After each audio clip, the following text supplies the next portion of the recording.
Une justice à deux vitesses, on va encore venir nous dire que ce n'est pas vrai, mais dans l'affaire du cambriolage de François Hollande, vous allez découvrir au long de cette vidéo pourquoi c'est très clairement ce qui est arrivé. Une affaire qui n'aurait fait en effet qu'un entrefilet si elle avait concerné un citoyen lambda se transforme aujourd'hui en démonstration éclatante de justice à deux vitesses.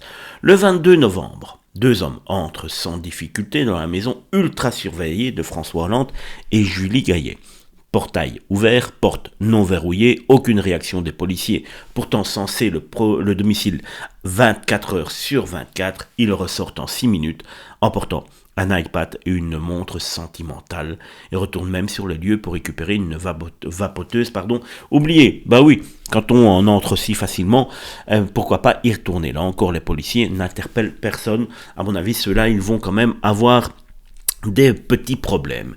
Mais ce n'est que le lendemain que le couple découvre le vol. Mais soudain, les moyens déployés deviennent dignes d'un thriller.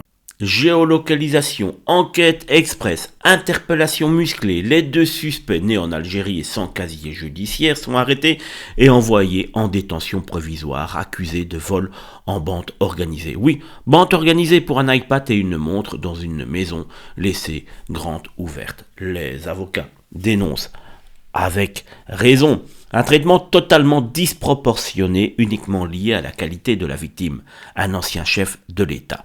Pour un simple vol, on brandit le code pénal le plus sévère, on mobilise des moyens technologiques coûteux et on incarcère deux jeunes gens pour 1 an avant tout procès.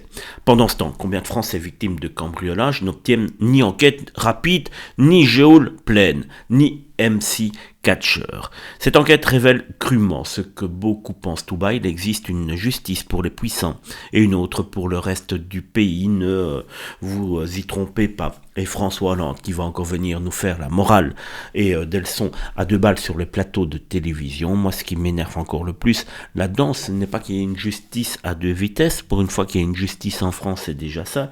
Mais c'est surtout de savoir que il y a en permanence 24 heures sur 24 2 flics qui sont payés pour surveiller la maison d'un ancien président de la République. Il a fini son taf, qu'il se débrouille parce que ces flics, c'est vous et moi qui les payons.